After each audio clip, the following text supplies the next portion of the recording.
Good evening, friends, colleagues, and members of the Union of Safety and Justice Employees.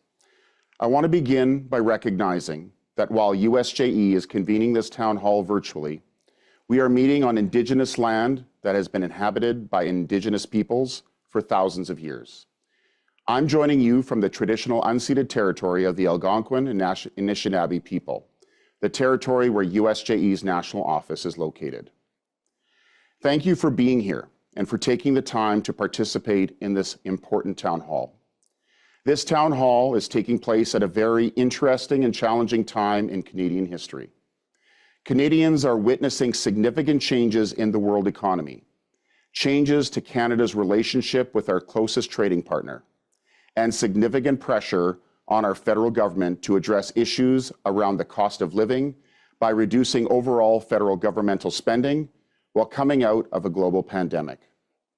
What started as the Refocusing on Governmental Spending initiative in 2024 under Prime Minister Trudeau transitioned to the Comprehensive Expenditure Review in 2025 under Prime Minister Carney. Ces deux examens ont suscité une vive inquiétude au sein de notre syndicat, non seulement parce que ces compressions budgétaires auront une incidence sur le travail de nos membres, mais elles se répercuteront aussi sur la sécurité publique. Ce soir, je vous communiquerai à vous, nos membres, des détails concernant la réponse de notre syndicat à ces compressions budgétaires importantes et comment nous comptons riposter au cours des prochaines années par l'intermédiaire de notre propre campagne nationale de compression budgétaire. As we know, in July 2025, the federal government announced the Comprehensive Expenditure Review. This was a plan introduced by Prime Minister Mark Carney to find $22 billion in savings by slashing operational spending across governmental departments over the next 3 years. Most departments have been told to cut 15% of their budgets, 7.5% in 2026 to 2027, 2.5% in 2027 to 2028, and 5% in 2028 to 2029. Clearly, this is not trimming. In some cases, it could mean deep structural cutting that is long-lasting. At this stage, USJE does not have specific information on what these cuts will mean in most departments we represent, but it is anticipated that some of this information should be forthcoming in the very near future. And although a few departments such as the RCMP, National Defense, and CBSA were advised that they only had to cut by 2%, the vast majority of the departments where USJE members work will face up to the 15% in budgetary cuts. Many of us at USJE remember well the Deficit Reduction Action Plan, which was implemented between 2012 and 2014.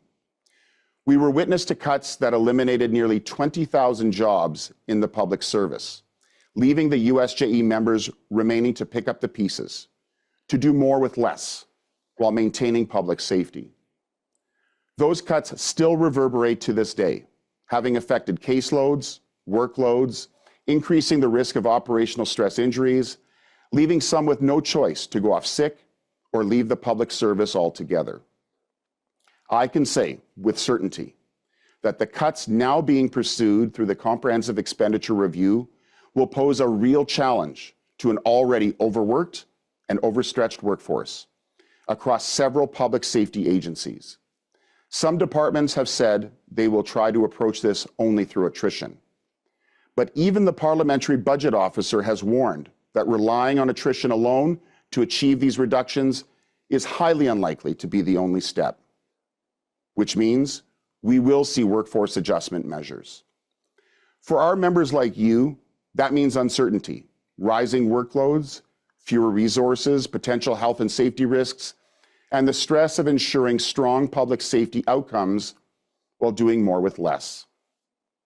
What we know is that USJE members are the backbone of public safety in Canada.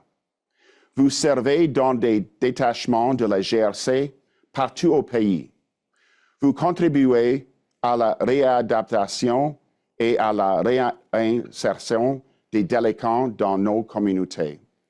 Vous traitez les dossiers judiciaires. Vous gérez de nombreux cas. Vous venez en aide aux victimes.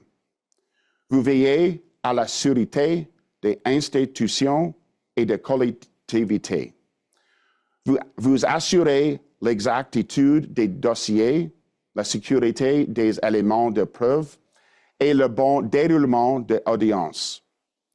Vous assurez la continuité opérationnelle qui permet au système de justice pénale de fonctionner et de garantir la sécurité des Canadiens. Le SESJ ne fait pas qu'entendre passivement que les décisions soient rendues. Tout au long de 2025, le SESJ s'est mobilisé, a organisé des rassemblements nationaux et a rencontré des membres du Parlement pour leur expliquer les enjeux des compressions budgétaires dans les secteurs de la sécurité publique et de la justice. Dès que nous avons appris que le gouvernement libéral de Mark Carney prévoyait d'importantes compressions budgétaires, l'exécutif national du SESJ a commencé à planifier une campagne de riposte stratégique à l'échelle nationale. Je suis fier d'annoncer qu'en octobre dernier, l'exécutif national du SESJ s'est réuni pour discuter d'un plan d'atelier visant à lutter, étape par étape, contre ces compressions budgétaires. Ensemble, nous avons approuvé un prélèvement de près de 300 000 $ sur nos réserves non affectées pour contribuer à cette lutte et permettre à notre syndicat de ne ménager aucun effort pour défendre le travail de nos membres. Our campaign will be focused on 4 goals. 1, identifying and exposing detrimental cuts that will impact our members' work and public safety. 2, applying political pressure to reverse detrimental cuts. 3, mobilizing our membership to action. And fourthly, providing support to USJE members affected by workforce adjustment. As I have shared with you, the details on the specific operational savings in each department that USJE represents has not yet been shared with USJE. Once these details have been shared or obtained by USJE, whether through union management meetings or workforce adjustment committee meetings, this information will be analyzed and an assessment completed on how to best proceed with the information in hand. Cuts that will have a negative impact on public safety will be prioritized, and subsequent actions will be taken to solicit information from frontline USJE members who really are the subject matter experts and can speak precisely to how the cuts will impact public safety and their daily work. This will be done in collaboration with the national office, our regional vice presidents, and our locals across the country. After information is obtained from the front line, a briefing document will be created that will subsequently be shared with the Public Safety Minister. This document will explain why the cuts should be reconsidered and reversed, and why it would matter to Canadians. A request will then be made to the Public Safety Minister's office to meet. The intention would be to discuss the document and explain the risks to public safety and/or our membership with the Public Safety Minister directly. Should the Public Safety Minister decide that no changes will be made or concerns addressed, USJE will go public and post information on a dedicated website in order for the information to be shared more broadly. Attention will then be paid to flagging the concerns with the media and/or creating an op-ed to bring the issues forward into the public sphere. We will work with PSAC to coordinate our efforts where possible, and USJE's dedicated website will be constantly updated as new information becomes available.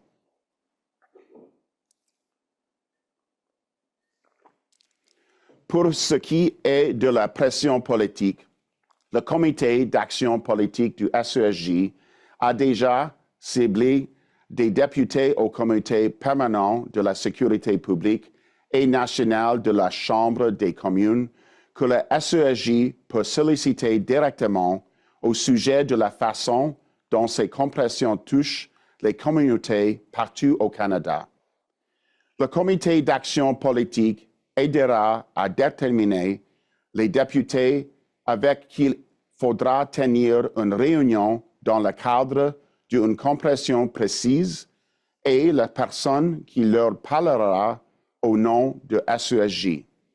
Ces réunions pourraient être dirigées par les vice-présidents régionaux du SESJ, les membres d'un exécutif local ou le président national. Contrairement à ce qui s'est passé lors du plan d'action pour la réduction du déficit, il est impératif que les élus et leur personnel comprennent que ces réductions dans la sécurité publique ne sont pas abstraites. Ces réductions ne sont pas qu'une simple question de bureaucratie ou des gains d'efficacité. Elles touchent de véritables personnes, c'est-à-dire les membres du SESJ d'un océan à l'autre qui ont fièrement servi comme agents de sécurité publique et dont l'expertise et l'engagement ne doivent pas être compromis ou perdus. USJE's campaign is not an Ottawa-based campaign. It is happening in communities right across this country. With the support of our Mobilization Member Engagement Committee, USJE will organize national rallies on strategically planned dates, support locals in staging events at MP offices, assist with local action by preparing and distributing flyers, posters, and digital tools. USJE will also call on members to follow their collective agreement. And we will be raising awareness among politicians and the public about the consequences of these cuts. Your voice matters. Your story matters. And together, our collective pressure is powerful. We know that workforce adjustment is on the horizon, which will disrupt the careers of USJE members, families, and well-being. We have en ligne ce soir Erin Serret de la AFPC, who can answer any questions you may have about workforce adjustment when we close with our question and answer session. We plan to ensure that our members understand the workforce adjustment process and share information through training and town halls, as well as through direct representation, support from the PSAC, including specialized WFA tools and expertise, and ongoing communication products to guide members through every step of the process. USJE's goal is not to leave any member behind. Not now, not ever. This campaign was already set in motion this fall during our 5 regional conferences across this country. USJE not only provided frontline union representation with workforce adjustment training at these conferences, but opportunities to participate in mobilization events to bring attention to our concerns about what these cuts will mean to public safety. Over the next several months, you will see a dedicated campaign website, radio ads, political outreach, member mobilization events across all regions, national and departmental town halls, social media initiatives, media releases, op-eds and public advocacy, lawn signs and leaflets, and a national call to action unlike anything USJE has done before. We will be telling the truth about these cuts, that they undermine public safety, and that Canadians deserve better than a government that suggests that cuts won't come without impacts to public safety. We will challenge these assumptions. We will challenge the narrative. And we will challenge anyone who claims public safety can be safeguarded while frontline workers are being stretched, stripped, and silenced. Cette campagne dépend de vous. Chaque membre, dans chaque région, dans chaque ministère, a un rôle à jouer. Soutenez vos collègues. Participez aux activités de mobilisation. Participez aux forums. Communiquez vos histoires en toute sécurité, de manière stratégique et avec notre soutien. Parlez-en à vos députés. Parlez-en à votre communauté. Faites entendre votre voix. Car lorsque nous sommes solidaires, lorsque nous agissons ensemble, lorsque nous parlons d'une même voix claire, nous sommes puissants.